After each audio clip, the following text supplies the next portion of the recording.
Cachi, ¿cómo estás? ¿Qué tal? Un gusto poder dialogar contigo y los televidentes.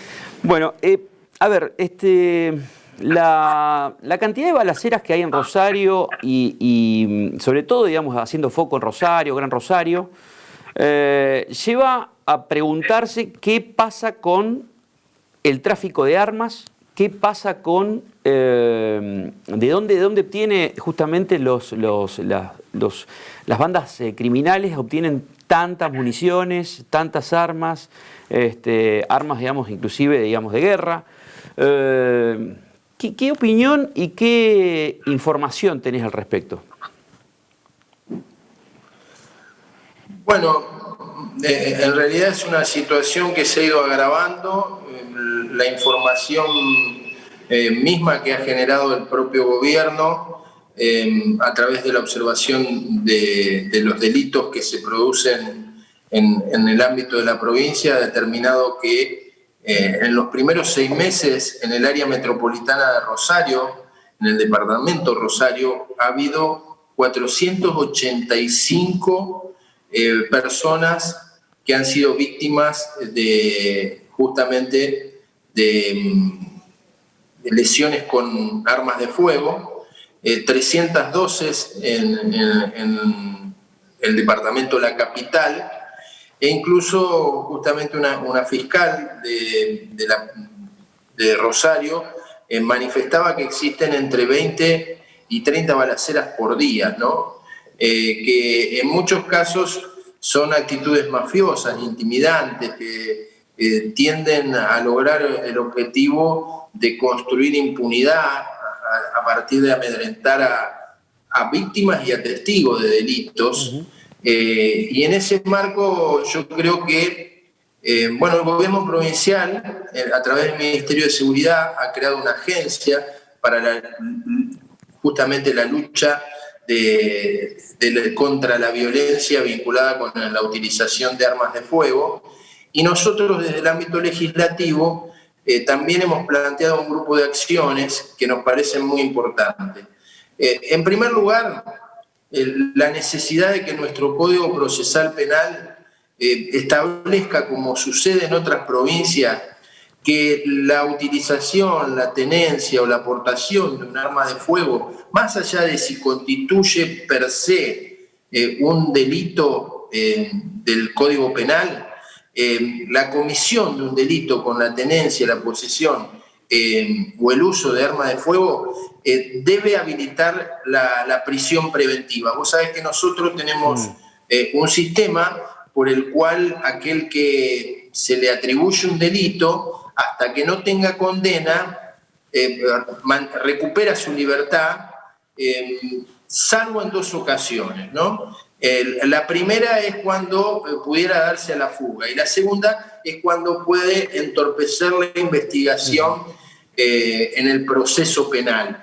Lo que nosotros justamente a partir de esta iniciativa estamos planteando es que se considere claramente que aquel que utiliza un arma para la comisión del delito es una persona que está dispuesta a amedrentar a los sujetos que están interviniendo en el proceso penal, ya sea víctimas o testigos, y que ha utilizado evidentemente el arma para generar un miedo presente y genera un miedo posterior. Por tanto, debemos considerar esto, lo que se denomina, digamos, una peligrosidad procesal, una posible injerencia en el proceso para no llegar a la condena, que es en definitiva lo que la ley establece para aquel que viola la norma, y por tanto nosotros consideramos que a estas personas debe aplicársele el instituto, la medida cautelar de la prisión preventiva. Uh-huh. Por otro lado, digamos, más allá de lo que pueda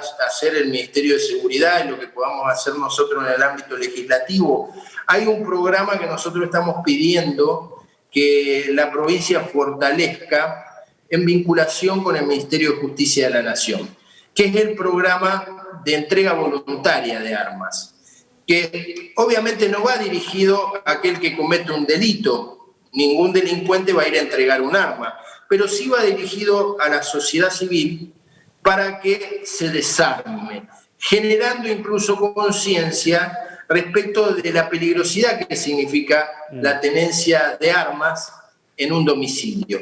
No solamente, digamos, después de numerosas estadísticas ha quedado demostrado que lo que parece ser un elemento de protección termina yendo en contra de los propios integrantes de la familia donde hay un arma, sino también porque muchas de esas armas terminan siendo, en algún episodio de robo, siendo utilizadas después para incrementar justamente ese mercado negro de armas. Ahora, acá quiero detenerme en esto, digamos, es importante lo que estás diciendo.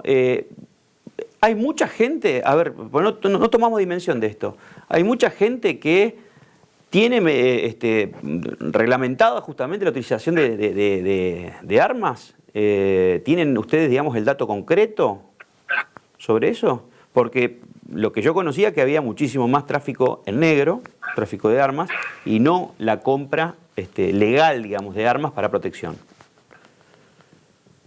Armas, también hay, Rodrigo, por ejemplo, de personas o familias que han recibido de sus familiares y que no están registradas. Hay armas que son registradas y obviamente también hay un tráfico en negro que en muchas ocasiones, digamos, tienen origen incluso en fuerzas de seguridad. Uh-huh. Pero en su momento, en la provincia de Santa Fe, llevando adelante este programa que ejecuta el Ministerio de Justicia de la Nación, se habían podido destruir miles de armas. Y se había podido generar conciencia en la población respecto de la necesidad de aportar a este desarme, ¿no? Incluso se le daba una compensación al ciudadano que entregaba el arma que habitualmente rondaba entre los 70 y 80 dólares. Uh-huh. Lamentablemente durante el gobierno de Mauricio Macri esos valores no se actualizaron y hoy la compensación es de 100 dólares por un arma y en el caso de municiones un peso.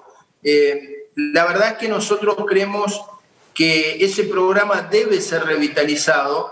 No es un hecho menor que miles de armas puedan ser destruidas, que sin ningún lugar a duda va a bajar la presencia de estos dispositivos que afectan enormemente a la seguridad, y por eso hemos tomado contacto incluso con la ministra Lozardo y planteamos justamente revitalizar esta iniciativa que incluso establecía programas que se difundieron mucho en entidades intermedias y también en ámbitos educativos, que en muchos casos tenía la participación activa de la mujer, que justamente fue muy importante para el despliegue de esta política pública, digamos que incluso en muchas ocasiones también son víctimas de delitos que se cometen justamente en función del género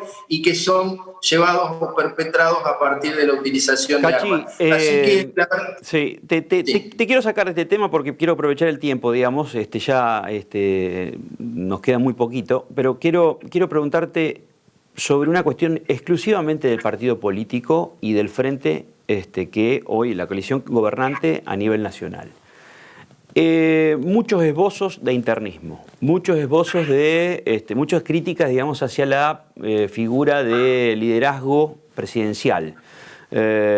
Inclusive algunos dijeron que algunos funcionarios deberían irse solos, por ejemplo, comunicadores sociales que adherían a esta coalición gobernante. Lo trataron de tibio a Alberto Fernández, inclusive. ¿Por qué pasa esto? El justicialismo en tiempos de oposición se junta, se perdonan, se acompañan, se abrazan, y en tiempos de oficialismo, cuando son oficialismo, empiezan, digamos, con el fuego amigo. Mira, yo creo que el oficialismo, digamos, tiene un rol muy difícil de llevar adelante, que es administrar una de las crisis más importantes que ha tenido la Argentina. Yo creo que al inicio de su gestión nadie puede negar que el justicialismo recibió en el orden nacional una situación económica muy grave, con endeudamiento, en un default prácticamente virtual, pero que, digamos, queda claramente demostrado que no había posibilidades de cumplir con las obligaciones que se habían asumido en la gestión anterior. Ahora, pero ¿toman nota ustedes de esto, de lo que está sucediendo, digamos, dentro del justicialismo? ¿Del frente de todos? O sea, yo creo que hay un sector hay un sector muy duro, digamos, que está siendo muy crítico de Alberto Fernández. Bueno, la verdad es que yo creo que hay una oposición que está, digamos, permanentemente atenta a los distintos matices que hay dentro del justicialismo, donde todos no pensamos igual y tenemos matices que incluso han sido parte de la riqueza que ha tenido el justicialismo a la hora de construir una coalición amplia. Y creo que están muy atentos a estas cuestiones.